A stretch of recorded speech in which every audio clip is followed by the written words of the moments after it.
culture, by the attitude, like the American English and attitudes of Americans can be quite different from the English.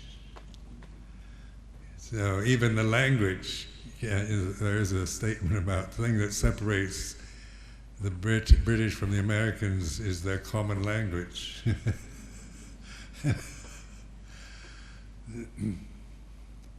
But language itself is not to be, when we just grasp concepts, no matter how sublime those concepts might be, or even in terms of worldly values wise, the ignorance is still there, the unawakened state of just operating from the conditioned plane without any reference, without any discernment, but just through conditioning. Language also, and the thinking process, is very dualistic. It has, if you have good, you have to have bad and right, then there's wrong, true, and then false, heaven and hell. And so on the level of trying to figure out things like Buddha used words that have no, that you can't imagine what they are, like the concept nibbana. This word is, what is it, and you're trying to imagine. And nowadays the word nibbana means the best, usually. You see, in all, like I've been in Australia, New Zealand, things like the Nirvana beauty salon or something like this. So, and so it usually is associated with bliss, happiness, or the very best, or a kind of heavenly state. But what the Buddha, you see, when the emphasis the Buddha made was not on this dualistic structure of nibbana as opposed, to have some opposite, but to realize nibbana is mean letting go of thoughts, of language, of our conditioned way of thinking through the cultural conditioning, to realize the ultimate reality, the deathless, the amatta dhamma, the real.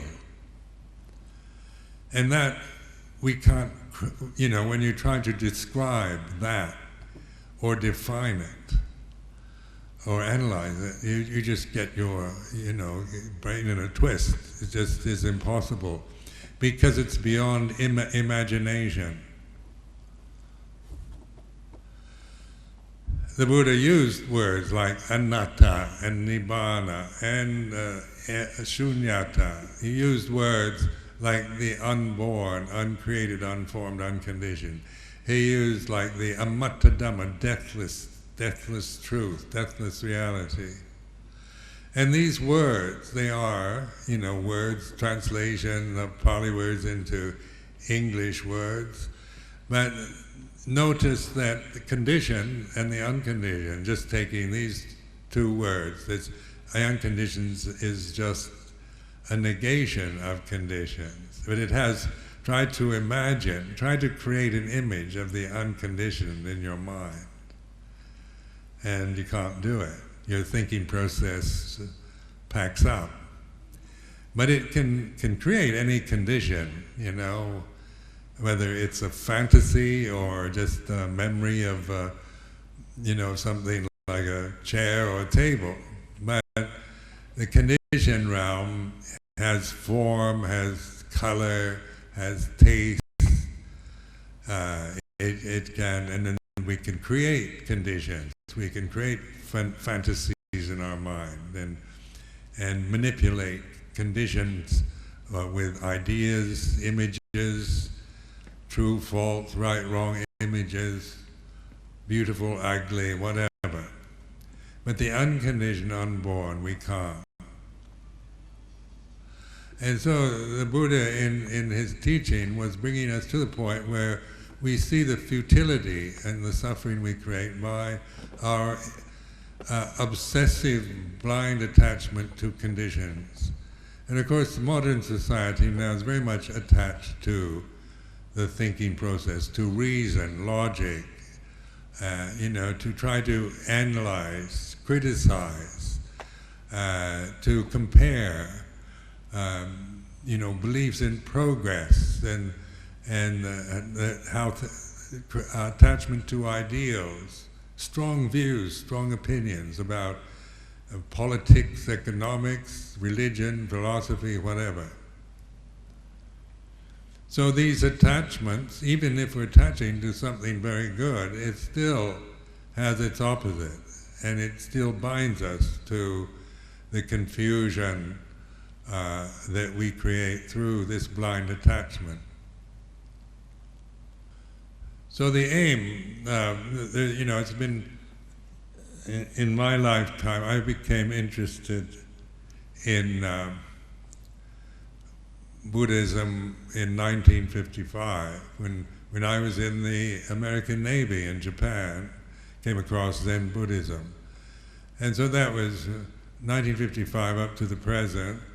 I've seen, in 1955 there were hardly anybody had any interest, in terms of people I knew, other Americans, who had any interest whatsoever in Buddhism.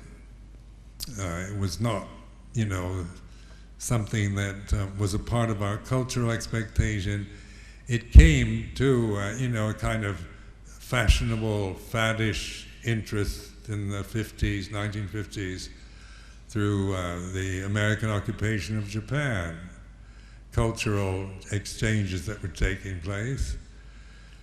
And from that, of course, it was the beginning, over 50 years, the kind of amount of interest that countries like the United States or the United Kingdom and European countries and Australia, New Zealand, South Africa, all these places, and even, in countries that you wouldn't expect any interest at all in Buddhism. There we get emails and seeking information or invitations to give retreats.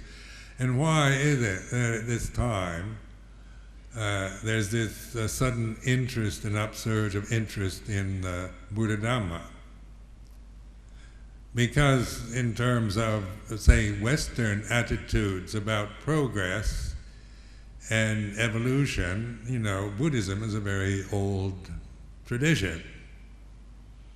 It's like, it's older than most other religions. And so it's, 2,552 years for us is a long, long time. And it can also be seen as something appropriate to ancient India. And what is it, why is it that there any interest in modern Malaya or in modern Britain, for example? And it's because it's a wisdom teaching that has survived through the various rising, falling civilizations that it's inevitably encountered in its past history and survived up to the present time. And it is not about ancient Indian religion or culture. The whole emphasis the Buddha made was on the common human experience that we can all relate to, is suffering. And so in this unique way of teaching, he brought attention to suffering, or in Pali, dukkha. It means that this sense of dissatisfaction or a lack, or when even life at its best, there's still this dukkha, this suffering that we experience as human individuals, whether, whatever, if we're wealthy or poor, male or female, European, Asian, or whatever, it's the suffering is very much the same thing. And this using suffering or dukkha as a noble truth is a very, unique approach to religious and spiritual practice. And because it's not ultimate truth, it's not like the ultimate reality. It would be a very depressing kind of religion if we all just assumed everything's suffering and unsatisfactory in a kind of resigned way to misery. But it's putting suffering into consciousness so that we begin to observe it and be able to discern that which is aware of suffering isn't suffering. So it's a very direct way of pointing to reality always in the present, the timeless reality of now.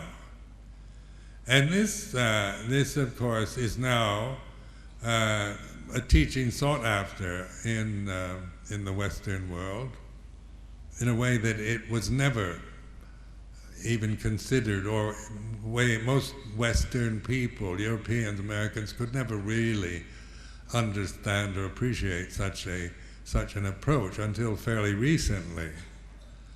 It was too bizarre, too different from our own to even be able to understand it, even on the intellectual level. Very few could really appreciate it until fairly recently. Now, over the past 50 years, there are so many Western people have practiced Buddhist meditation, taken on in various Buddhist traditions, that there are now quite, teachers, of European teachers who have insight and have knowledge that from the practice of Buddhism, where, say, 50 years ago there wasn't anyone that I encountered. And then when I went to Thailand in 1966, went there in order to find a teacher, because I certainly couldn't find any where I was living in the United States. So it wasn't through lack of trying. Didn't seem to be any there, or if they were, I didn't know where they were. So the aim of going to Asia was to search for a teacher that would teach me how to practice meditation. And so that is why I, went to Thailand and became a Buddhist monk, and why I still am one, because obviously it was an effective teaching. And then the life of a Buddhist monk I quite enjoy. It's not it's a very good way to live one's life as a human individual. And something totally out of my expectation from my social, cultural background. I never ever thought my parents would never have expected their son to be a Buddhist monk. But that's what's happened, and of course the result of this is a sense of gratitude to the Buddha, the historical Buddha, and all the monastic Sangha that has supported this teaching through the centuries up to the present time, where I could encounter it and practice it. And of course that is exemplified in the figure of Luang Por Chah as the teacher that I encountered, that I found that I felt a great affinity with, and could really trust and consider his way of living, his own behavior, and the way he taught us.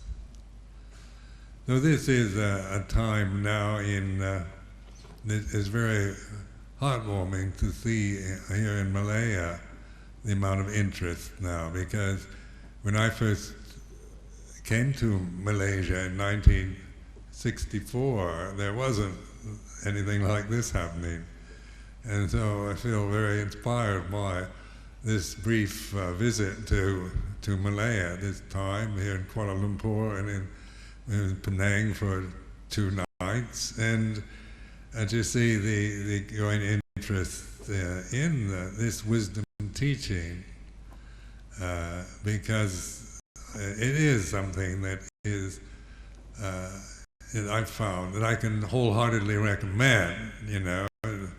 That it is an effective tool to use for freeing oneself from ignorance and the suffering that we create in our minds. So I wish to express my gratitude and appreciation for all those involved, to Thien Ma and all the people who joined in making this day possible, because it is the day in Thailand that is the Memorial Remembrance Day in Ubon at the monastery, Luang Por Chah's monastery, and the Sangha tends to collect there on the 16th of January every year, and I usually try to attend the meeting there every year, going from England to Thailand intentionally to attend this Memorial Day, Remembrance Day. And in Wat Pah Pong, it's usually a week before the 16th of January. It starts with a kind of retreat, meditations, and as the people assemble and Luang Por Chah's disciples gather. And it's something that always, something I feel is worthy to do, because to have this sense of gratitude for a teacher is a very, it brings joy into one's own mind. And the monastic life itself leads to, if lived properly, leads towards gratitude and contentment. And nowadays, contentment is a virtue that hardly anyone recognizes, because the society is determined to keep us totally discontented. And so the economy will develop.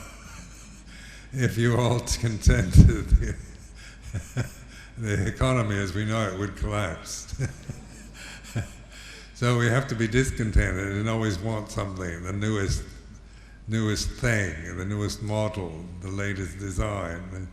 And so modern materialism, free market capitalism and so forth is designed to make us want things and be discontented. And the monastic life, as the Buddha established it in this traditional form, is leading towards contentment with very few things. And so contentment is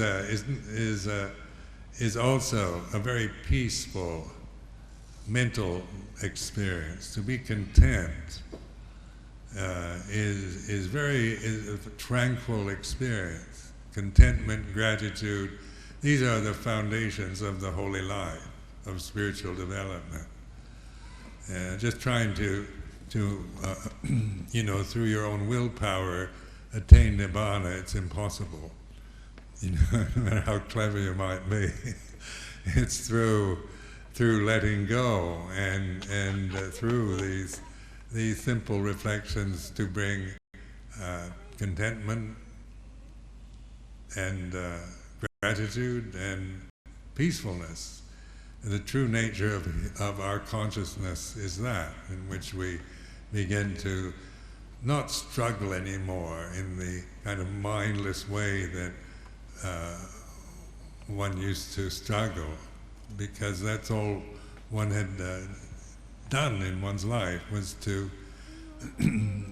keep struggling to compete and develop and get something you don't have yet, or get rid of the things that you have you don't like. So now I will end this reflection and my gratitude, appreciation for all the care and attention and hard work that went into making this event possible. I have Ajahn Dhammo come from Thailand, and Ajahn Chandiko came all the way from New Zealand, Ajahn Charamano from Germany, and all assembled here, and other monks from many other places here in Kuala Lumpur on the 16th of January 2010. So I wish to give you all my best wishes and blessings, and encourage your interest and practice of the Dhamma, the teaching of the Buddha. Sadhu, sadhu, sadhu.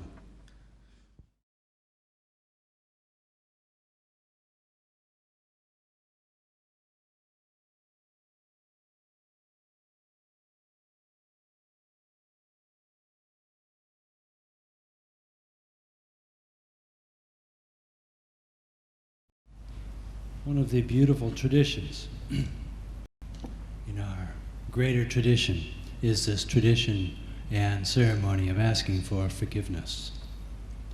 Because whenever we leave a particular situation, when we leave a monastery, when we depart from a great teacher, then even if we feel that it's been a wonderful, inspiring time, it is good just to reflect, is there anything that I have done through body and speech or mind that could have in any ways been a cause for stress or suffering or dukkha in some form to arise? And so we go through this process of asking for forgiveness. Anything that we've done either intentionally or unintentionally, in something that we've actually physically done, or something that we've said, or maybe it's even just a mental state, a thought, either in public or in private.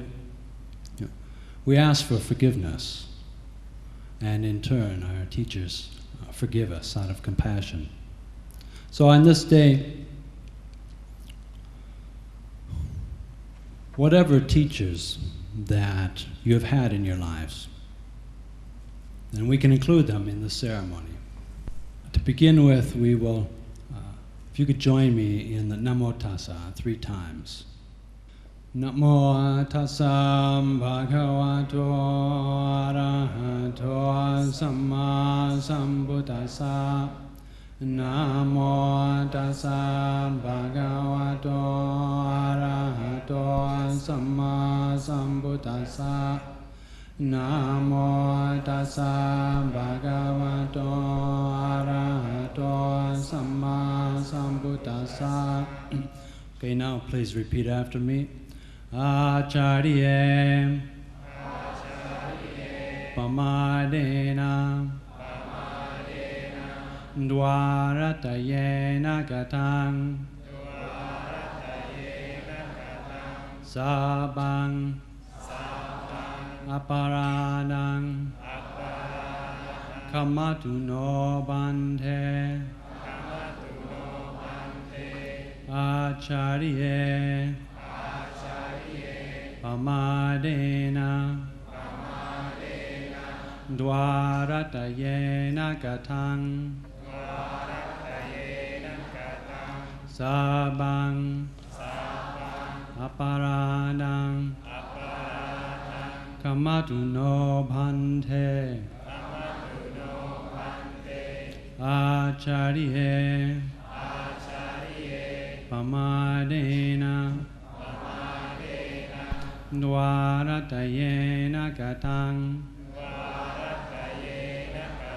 Sabang Aparadang Kamatu no Bhante.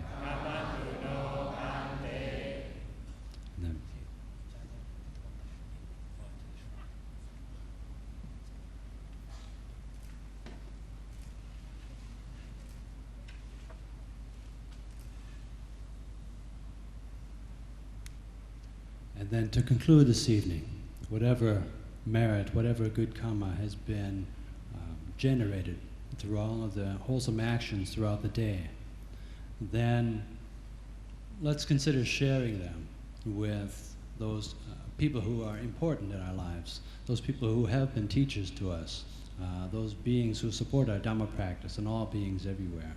So we can chant in the English version of sharing of merit. Begins with, through the goodness that arises from our practice. Through the goodness that arises from my practice, may my spiritual teachers and guides of great virtue, my mother, my father, and my relatives, the sun and the moon, and all virtuous leaders of the world, may the highest gods and evil forces, celestial beings, guardian spirits of the earth, and the Lord of death, may those who are friendly, indifferent, or hostile, may all beings receive the blessings of my life. May they soon attain the threefold bliss and realize the deathless. Through the goodness that arises from my practice, and through this act of sharing, may all desires and attachments quickly cease, and all harmful states of mind, until I realize Nibbana in every kind of birth. May I have an upright mind, with mindfulness and wisdom, austerity and vigor. May the forces of delusion not take hold, nor weaken my resolve. The Buddha is my excellent refuge, unsurpasses the protection of the Dhamma. The solitary Buddha is my noble Lord. The Sangha is my supreme support. Through the supreme power of all these, may darkness and delusion be dispelled. Okay, we'll then conclude with paying respects to the Triple Gem. Araham Samma Sambuddham Bhagava Buddham Bhagavantang Abhivademi. Swakato Bhagavanta Namo Dhammam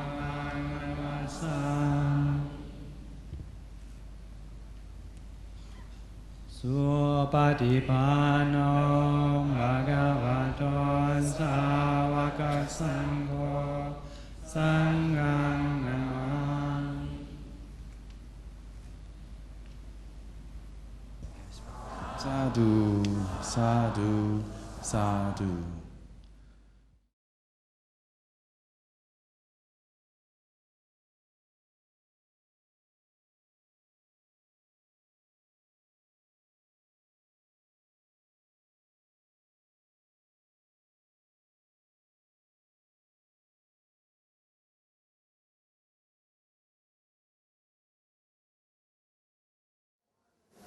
We have now completed the Ajahn Chah Remembrance Day.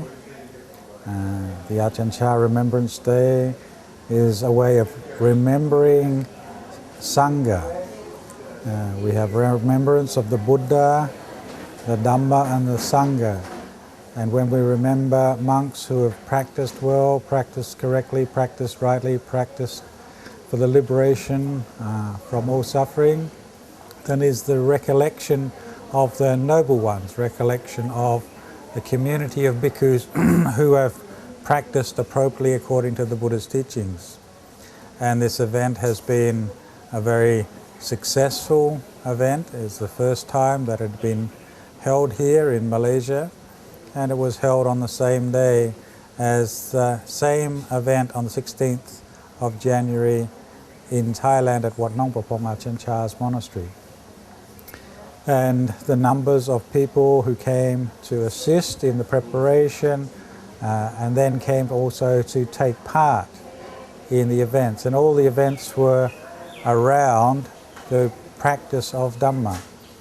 And those numbers of people were very large and very impressive to see the amount of interest in Buddhist practice in one's life in this country now. And we hope that it gave people a taste of how to apply the Buddha's teachings in daily life, because that is essentially what Ajahn Chah was trying to point to, that we turn the Dhamma into a tool for liberation in our own lives.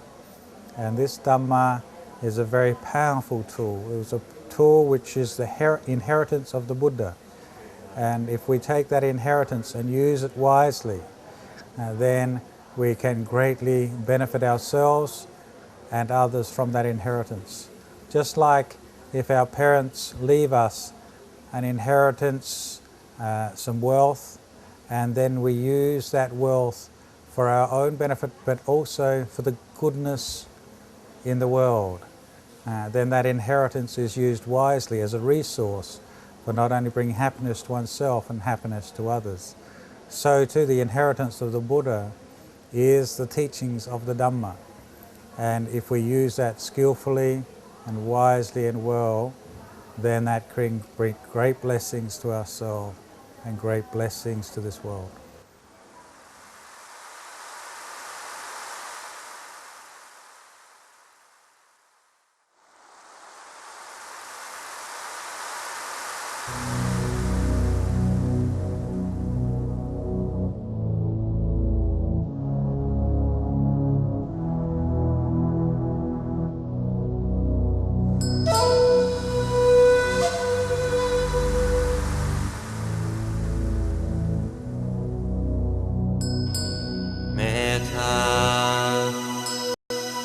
Sahagatena cetasa ekam disam paritava viharati tata dutiyam tata tatiyam tata chatutang Ityudamato tiriyang sabati sabatataya sabavantang lokam metta sahagatena cetasa vipulena mahagatena apamanena averena abhyapachena paritava viharati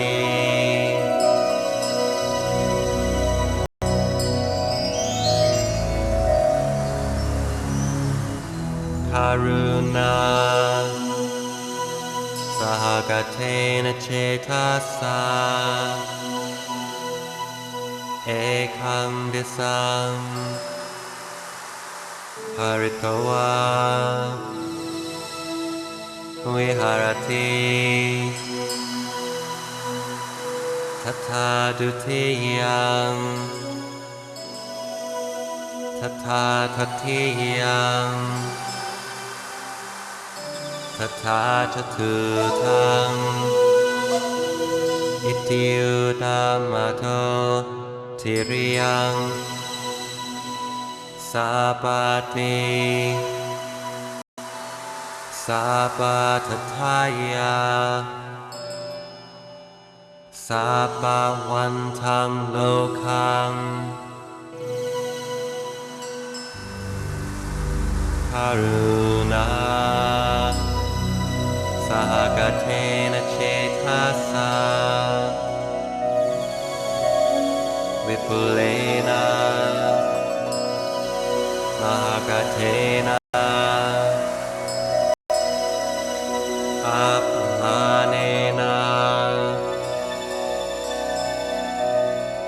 อเวเรนะอเบยภาเจนะภริตวา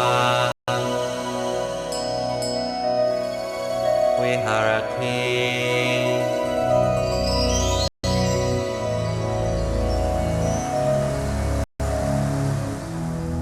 มุเดธาสหกเทนะเชทัสสะเอคังดิสังภริตวาวิหารติทัทธาดุติยังทัทธาทัตถิยังทัทธาทัตถุทังอิติยุตามะโททิริยังสาปาติสาปาทัทธายาสาปาวันทังโลคังมุเดธาสหกเทนะเชทัสสะวิปุเลนะมหกเทนะอัปปมาเนนะอเวเรนะอเบยภาเจนะภริตวาวิหารติ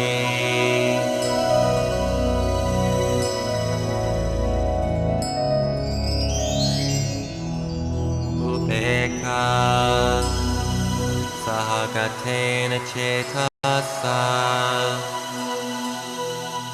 เอคังดิสัง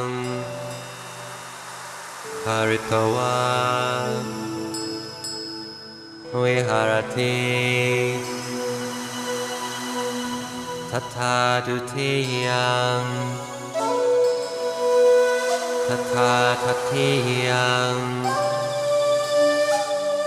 ทัทธาทัตถุทังอิติยุตามะโททิริยังสาปาติสาปาทัทธายาสาปาวันทังโลคังอุเบกขาสหกเทนะเชทัสสะวิปุเลนะมหกเทนะอัปปมาเนนะอเวเรนะ